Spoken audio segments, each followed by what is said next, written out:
Greetings ladies and gentlemen, Adrian here. Welcome back to the channel and to another new player review. This time it's for MapleStory 2. Currently in Headstart and launching very soon, MapleStory 2 is the sequel to MapleStory, and I've decided to jump in and spend some time in this MMORPG for the first time to help you answer some new player questions like is it worth playing and what are the pros and the cons. I'll be breaking the systems down in depth, so go grab a drink, a snack, and watch on. We begin, as always, by taking a look at the character building options before starting your adventure in MapleStory 2. The game lets you pick from 8 available classes or jobs as they're known, in the form of the Knight, the Berserker, Wizard, Priest, Archer, Heavy Gunner, Thief, and Assassin. You'll be pleased to note that unlike most Asian MMOs, there's no gender locking here, and you're free to create whatever you want with the 6 character slots available to you. Each of the 8 classes offers something unique from a gameplay perspective. They all use different weapons for one, and 2, they have different intro stories that gives them some depth. Combat will also vary depending on your chosen class, and if you've had any experience with MMOs in the past, then these class archetypes will feel familiar. Knights and Berserkers, for example, are melee classes that serves up DPS with a bunch of AoE and can turtle in with some defense skills when needed, while the others perform as you'd expect from their names. Priests heal and archers pew pew. While it sounds like the game utilizes the traditional holy trinity of relying on tanks, heals, and DPS for group content, it really doesn't for large parts of the game until you hit the harder endgame content where having a healing or tanky class, for example, will be really handy. As for the combat, MapleStory 2, first and foremost, is a top-down 3D MMORPG, which is quite the departure from the 2D side-scrolling adventure from the first game.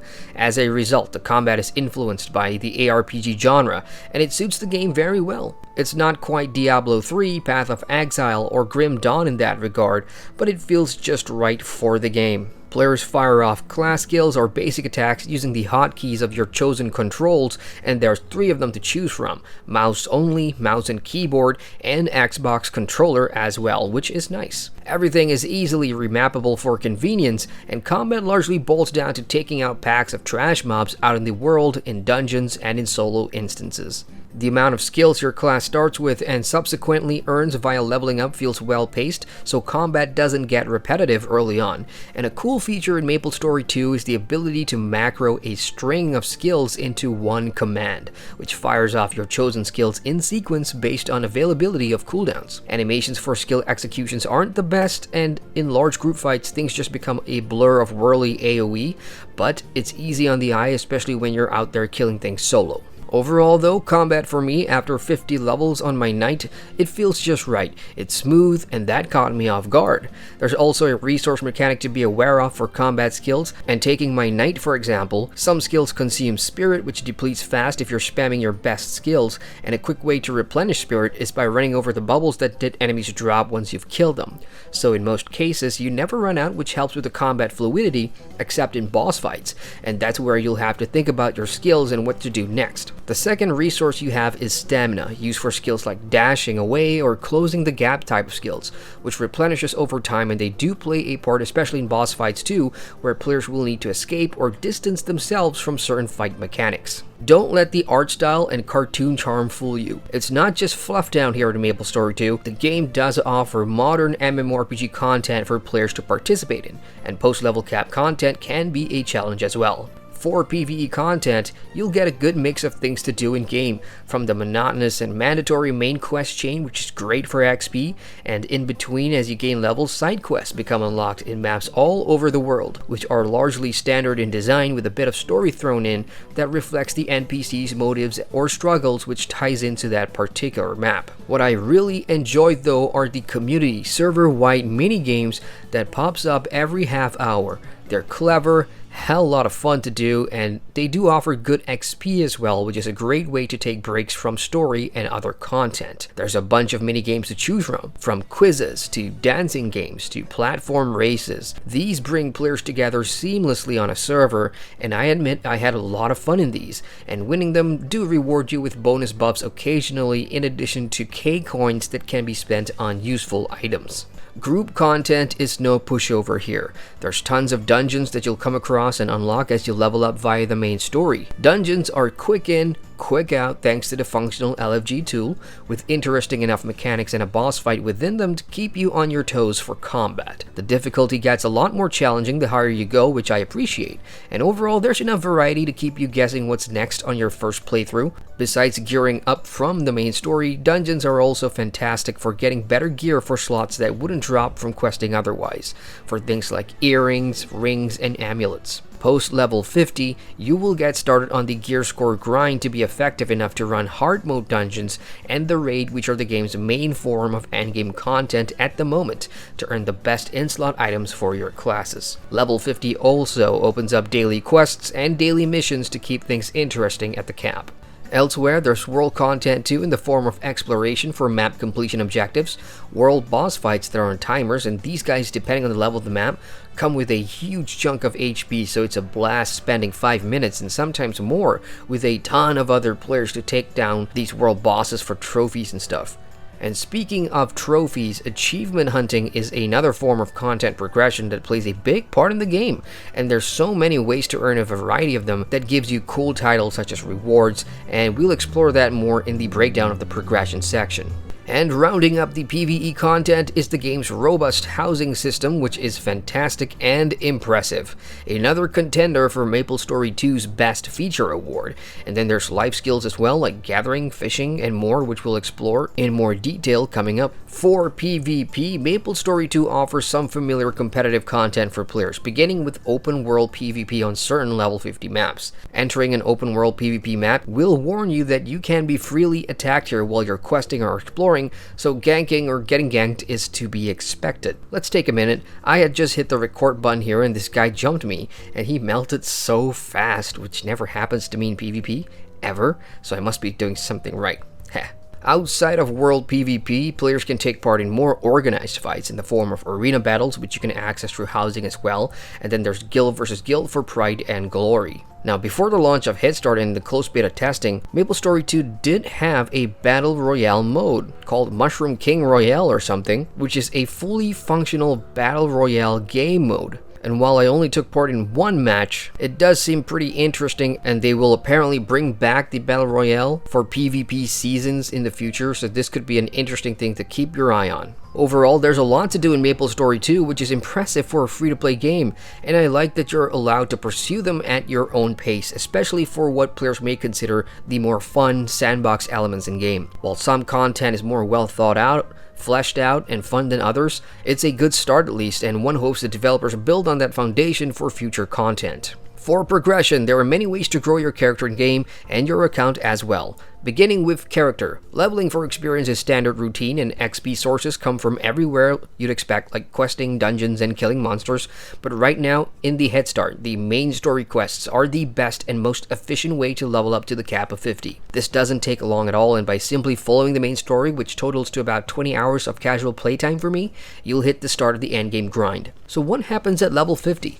Firstly, you unlock the Prestige system, the game's post-level cap progression mechanic where XP gains after a level 50 will now progress the Prestige bar, and the more levels you gain, the higher your rank becomes. The benefits for achieving higher ranks include bonuses to vendor discounts and other tangible benefits that you will feel aren't just tacked on stuff.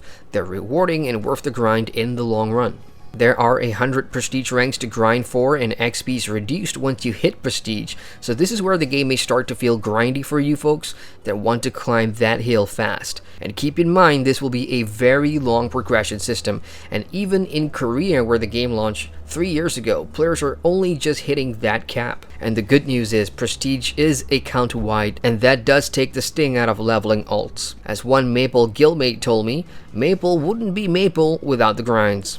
Also, at level 50, gear score becomes an important progression to gauge your effectiveness in endgame dungeons and content, and increasing it can be done through gaining better weapons and gear, and via the enchantment system that adds ranks to your weapons and gear. While this is pretty much RNG, the materials required are easily obtained by breaking down unneeded gear through leveling or through vendor purchase, so it's not as terrible as it sounds, unlike other Korean MMOs that love using this system. Outside of that, trophies and achievements you already know does play a big part in the game, and that's another long progression that will keep you playing often, especially if you like showing off that kind of stuff. And finally, there are life skills to progress, which is a much needed feature to diversify in-game retention for players that don't necessarily want to do the endgame crunching, and kudos to Nexon for acknowledging that. When it comes to life skills, you can progress mining for smithing, ranging for handicrafts, foraging for alchemy, and farming for cooking. All of these can be accessed in the life skills interface, and moving that bar up in rank allows you to craft useful items down the line, like XP boosts from cooking, for example. They'll take a while to master, but they do seem beneficial and not just added in for the sake of busy work. In addition to that, throw in fishing as well, and while it isn't related to crafting, it does have its own interface, progress bar, and fish collection album that I think a lot of players will enjoy, and the better your fishing mastery, the better the chance of fishing up rare items as well.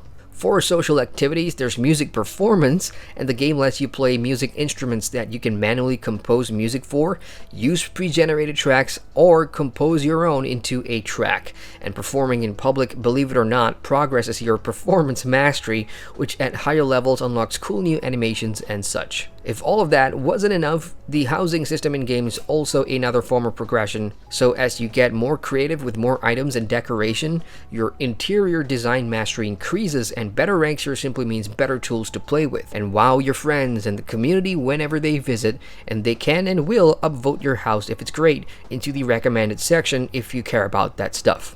And if that still isn't enough for you, rounding up the progression systems are pet taming. There are hungry creatures all over the world map that players can tame to become your combat pet companions, and each one offers different pet talents that improves your stats in combat, as well as pet talents that does handy things like auto revive you whenever you go down. It's a surprisingly well thought out system, as taming requires materials, feeding, and traps in order to succeed, so you'll need to work to complete your collection of pets. Needless to say, with all that you can do and achieve in game, MapleStory 2 accomplishes a key component that many MMOs overlook altogether, which is giving every type of player something to do and progress for in the long term. Does MapleStory 2 have a main story? What's it all about, and is it any good? Characters and locations from the first game returns in MapleStory 2, and the game does offer you a long main story quest chain that players will definitely be doing, as it is the best way to level your character at the moment. The Maple world is under attack. Right after the intro tutorial that sets up your character and class, you venture out into the city of Tria and begin your journey to combat the darkness that has returned to the Maple world, with evil entities targeting the 7 heroes, a diverse cast of main characters whom belong to different kingdoms in this setting. Many times throughout, you step in to help the kingdoms and interact with these characters that appear and reoccur throughout the main narrative, with series of quests tied together in chapters that serves as natural quest hub crawls, taking you conveniently from map to map. The style of these quests disappointingly doesn't add anything new to the MMORPG questing formula, so expect a bunch of talking and fetching and killing, but for a good chunk of leveling XP, trophies, and decent gear as well. Doing the story almost feels mandatory for levels, and they do include running you through dungeons which are story heavy as well, and the good news is you can either queue for them solo or with a group, and the scaling works surprisingly well. If you are expecting an immersive and engaging, well-presented main story arc, complete with top-notch dialogue and impressive cinematics, you probably will not find it here. The stories relayed through consecutive never-ending dialogues are slightly annoying, as characters chat out plot lines and think out loud in long-winded exposition where you keep pressing F to move things along, and over time you just learn to read the summary of these quest objectives instead, as that is faster. The positive though is that for a Korean game, the translations and localizations are very well done. They make sense with little or no errors at all, which is always a good thing. Arguably, one of the best parts about MapleStory 2 and how it stands out from the MMO crowd is with its inbuilt system to accommodate UGC, or User-Generated Content, which plays quite a big role in letting players unleash their creativity onto the Maple world. If you can dream it, have the Photoshop and design skills, then hey, you can make some serious in-game premium currency for profits. For starters, the game comes with an in-game UGC workshop that allows you to design custom content, from cosmetic outfits, housing decor, to mounts and even weapons with your own designs, using templates you get either from in-game or via the store. Once you've fully customized it to your liking, you can publish your designs on the merit market and sell them to the public for incentives. The promotion of your content goes far beyond the store though, as you can show off your creations in poster slots around the world, like in cities and other maps, by bidding on available time slots. Land plots that you can rent in-game to build houses can also be used to advertise square boxes with your designs on it, or a custom message, or anything you want really, as long as it is in line with the terms and conditions. Outside of custom designs, players can also compose their own music using blank sheets as opposed to the pre-generated soundtracks, and I'd keep an eye on this UGC space to see just how much the community can do with it and how Nexon plans to expand this in the future. MapleStory 2's graphics and art style is not for everyone. Let's get that out of the way first. You'll either like it or you won't, and the Maple games have stuck with this identity, which has garnered a huge following in the first place, so aesthetic simply comes down to preference here. It's not the flashy, realistic action MMOs this generation expects, and that's fine with Maplers because it's such a fantastic upgrade from the first game. And having a 3D world to explore with more content and systems is a win for them, which is understandable. So with that in mind, the graphics and world design from an outsider's perspective, and I'm talking about myself here, I can see that it does draw influence from games like Minecraft and Roblox with the block architecture, and it blends in well with the character designs. The colors are vibrant and really jump out at you, which the game uses to its advantage, especially in how it makes different map biomes feel unique from each other. From a gameplay point of view, the ARPG style fits in well, and I was impressed that it actually has destructible terrain, so attacks on things like boxes or trees destroys them, which is an element ARPG games have, so that's a nice touch and it helps give some form of believability to the world. Soundtrack isn't for me though, and it's not that the tracks are horrendous. They're just on repeat a lot and you can turn them off. The real winner for me is the game's excellent UI and interface design. It's smooth, it's functional, and it's movable too, which is great. And this is highlighted with the world map interface, which does some really awesome things for player convenience, like show you the most populated zones, recommended fishing spots, all available quests, and even teleport icons, so you're not wasting time. The MapleStory 2 community during my time at the Headstart has been a mixed experience, but keep in mind that it could be different for you. Because of the style and aesthetics of the game, at least in my opinion, it does attract all sorts, from trolly, immature types to really hardy folk that embodies that fun, relaxed vibe that MapleStory 2 exuberates. On the positive side, you do see the best parts of the community more often outside of leveling and group content in things like social events at the main hubs, mini games, and with the housing system. The chat is tolerable, but I have to say I'm not a big fan of the pay premium currency to use the world chat system, but in a way it does control the level of crap being said in chat to some degree. The negative right now is definitely the endless gold seller spam going on in there, and my goodness, they've zeroed in on this game like no tomorrow, and Nexon needs to do better here. For community building, the guild system in MapleStory 2 is pretty great. It has a guild leveling progression system in place where everyone can contribute daily to increase guild funds, which in return rewards members with guild currency that can be spent at the guild house for some rewards. There's also guild bonuses and boons to purchase too, and as a whole it's a lot better than most guild systems that even some AAA MMORPGs have today. Guilds can host their own activities and minigames, and there's that guild versus guild feature we already talked about, so this is one well thought out system for sure. The world of MapleStory, or the Maple World as they call it here, is pretty big. One look at the world map in game and you'll see what I'm talking about. There's a ton of zones to explore, and they come in all kinds of sizes with different biomes and a multitude of character and creature designs that really impressed me. Zones are broken down into city hubs where players congregate for social activities, vendors, and housing plots, or adventure zones filled with enemy monsters, side quests, world bosses, and treasure chests. Getting from one to the other is easy as everything is connected, and one could get from end to end on foot via the portals on each instanced map. For travel convenience, players can also use taxis, which costs misos, the in-game currency, or if you're a premium member or have the tickets, you can call for an instant helicopter ride from anywhere in the world to instantly teleport. While questing is probably what you're more interested in while navigating through these zones, each one does come with a set of exploration objectives that does offer rewards. These can vary from checking out the view through binoculars, kind of like Guild Wars 2's Vista system, or using the interactable objects in the landscape to attack enemies. There's also treasure chests hidden randomly in the map that a bit of exploration could easily yield for some currency, and the bottom line is, they don't get in the way and are optional to earn more goodies and XP along the way, which is nice. What I really like though is that while the combined play area is massive, it's still accessible to everyone and getting around is smooth thanks to a combination of fun movement sets available to your character, like turning jumps into parkour where you can climb things, use your ground mounts or even floating mounts, or just your feet. It's no open world, and the downer is you'll see plenty of loading screens in between, but at least they're quick and you won't have to worry about needing a super high-end computer to play the game. Does MapleStory 2 have a cash shop, and is it pay to win? Yes, it does have a cash shop called the Merit Market in-game, where players can spend merits, the premium currency converted from NX coins, Nexon coins I suppose, to purchase a bunch of things. The Merit Market is packed full of items that I'd categorize as fluff.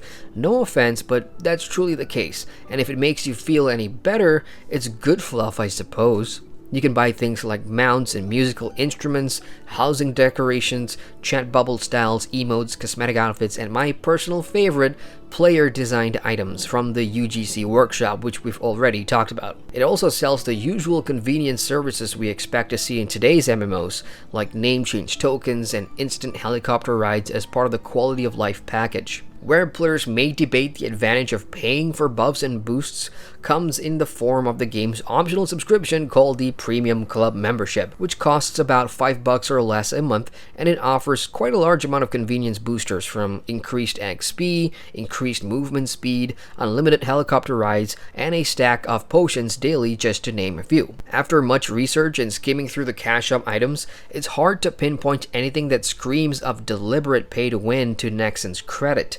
Even the benefits from the Premium Club aren't that advantageous. Take for example the 20% XP bonus from killing monsters. Killing monsters in game with or without the buff doesn't even give you a sniff of XP worth grinding for, and you'd be far better off just doing the main story.